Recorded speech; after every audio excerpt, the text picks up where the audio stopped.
What's up, everybody? Christian Ballard, sports journalist, checking in here at Ballard Sports Media. Do us a favor, hit that thumbs up and hit that subscribe button. Really appreciate it. Back to the schedule previews here. I don't think we're going to be able to hit every single team this offseason like I wanted to, but I'm not giving up. 2026 might be the year. If not, then 2027, 28. I'm going to keep trying. You got to keep going, right? I know I've been doing this since 2020, going back to when I started my channel, but um, it's been a goal since last year to try to do what nobody's ever done. I don't think there's a YouTuber out there, and if I'm wrong, you can quote me on it and kind of cite your source.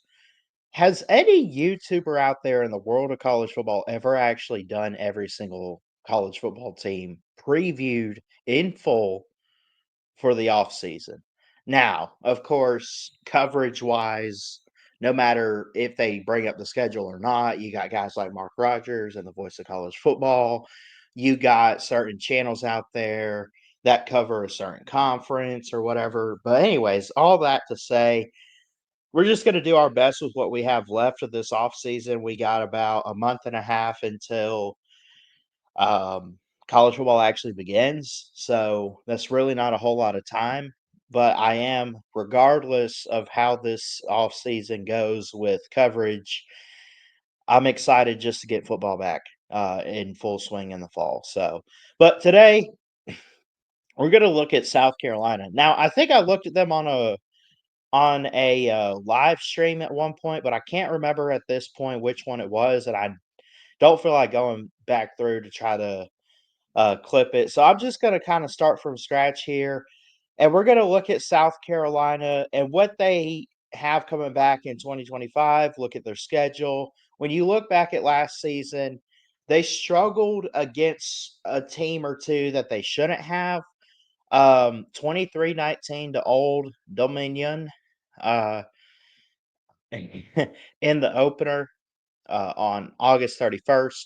31-6 over Kentucky on the road. That's pretty good, but honestly, I mean, it's Kentucky. I mean, it's not a bad program historically, but it's not a good program today. And I think Mark Stoops, personally, I think his seat's getting really hot.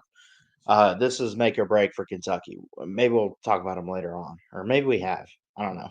But LSU, really good team last year. That was a College Game Day location, if I'm not mistaken. They hosted LSU, but lost by a field goal. They played Akron and blew them out, and then their two other losses on the year up until the bowl game were Ole Miss and Alabama. Ole Miss was 27-3. Okay. Ole Miss had a better defense that day and just stopped Lenora Sellers and company, Rocket Sanders, and everybody for South Carolina. We get that. What about the Alabama game that you lost? 27-25 in Tuscaloosa. A lot of people like to point at that as saying Alabama just couldn't get it going early on, and they finally get into SEC play, and we see how terrible they are on offense. I don't know if I want to say Alabama was terrible. I will say that a close game like that to South Carolina at home is inexcusable. I mean, it was a great game to watch. It was very exciting, but it was like, you know, I think Alabama should have won that by like 10 points. Personally, that's my opinion. Now, we'll get to 2025 anyway.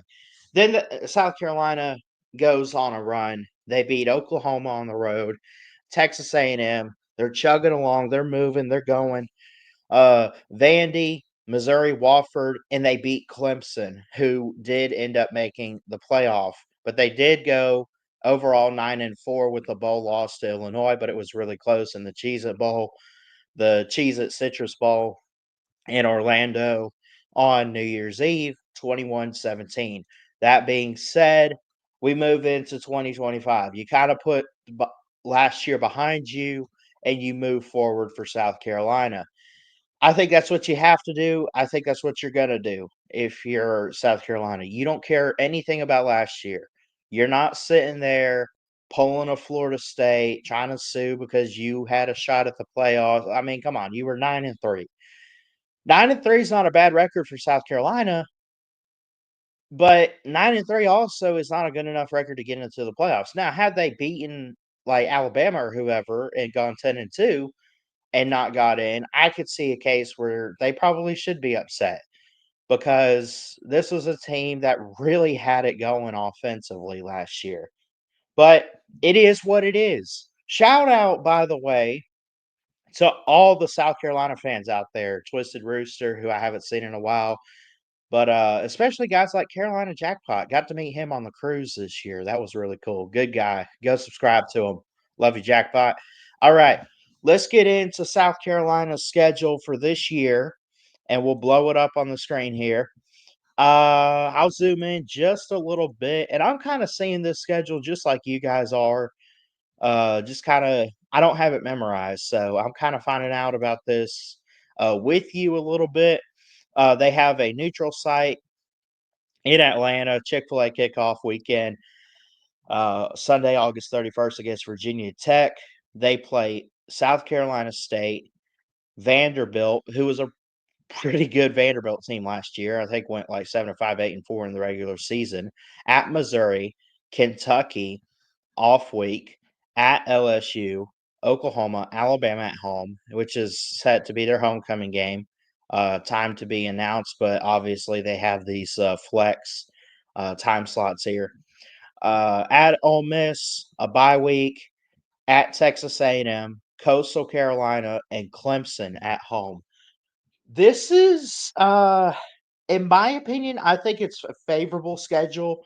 I think you get your tougher games at home from what I see with Clemson, with Alabama, with Oklahoma. Those are probably looking at it when you get into conference play, and then the Clemson game, of course. Like, am I crazy to think that Oklahoma and Alabama might be the two toughest teams in the conference that South Carolina has to face this year? As far as what they're facing. Like, they're not playing Georgia, they're not playing Texas. After that, I mean, I would give them LSU. That's probably a tough game, especially being on the road. But when you talk about the home games for South Carolina, like Kentucky shouldn't be an issue. I'm not a big believer in them this year. Vandy could be an issue. I think they'll be a little bit better or about the same. Pavia comes back for them. Um, I just it's a tough road schedule too. Overall, I mean, it's kind of one of those 50-50 schedules. You're either gonna find a way to win 8 or 9 games or you're not. You know, you have the tough road games that you probably can and will lose some of those. I think at Texas A&M could be tricky. At Ole Miss, definitely tough there. At LSU, I mean, that's a tough environment. Um, then the home games for the SEC, Oklahoma, Alabama. Those are tough opponents, but you do get them at home. Clemson, when you talk ACC, but it's a big rivalry game. But the benefit is you get them at home. It's a noon game. It's already set in stone that that's going to be a noon kickoff. Clemson fans are upset about it. Keep crying. I don't know, but I like the schedule for South Carolina. I really do. I'm looking at this and I'm saying that they're going to have a really good season, and I think they're going to be about the same as last year overall. When you really dive into it, I think that South Carolina is that 8 or 9 win team. 10 if they really step it up this year on offense. And really, I don't think they need to step it up on offense. I think the offense was great last year. I think they just had some close games where the defense kind of gave up at the end. And I felt like in those big time pressure moments for Lenora Sellers, like the Alabama game, they had the final drive and stuff. I mean, he didn't get the 2-point try. There were moments where he did not deliver completely. I'm not saying he can't deliver at all. He's amazing. I love Lenora Sellers. I think for the 2026 draft, he's probably quarterback. I mean, he has some. I've seen some sources where he's quarterback one. I think he's probably two or three, but I don't. Oh, I don't know, man. Lenora Sellers is a beast. And I think you're going to see that this year. I don't think it was a fluke last year that this team went 9-4. and 9-3 in the regular season. I just don't. I mean, and they were a drive or two away from another touchdown that could have put them at 10 wins if they had beaten Illinois in the Citrus Bowl. So I think South Carolina's in a good position. I think that they have everything in front of them. They just got to put it on the field, and Shane Beamer's got to get his guys together and just say, "Hey, we know what we're worth. Let's go get it. We know how good we are. Let's go show it."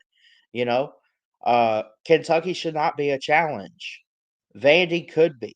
Missouri on the road. Now, I don't think Missouri was all that great last year. I mean, I guess they were okay, but I mean, I think South Carolina's right now today for this year. Whoops.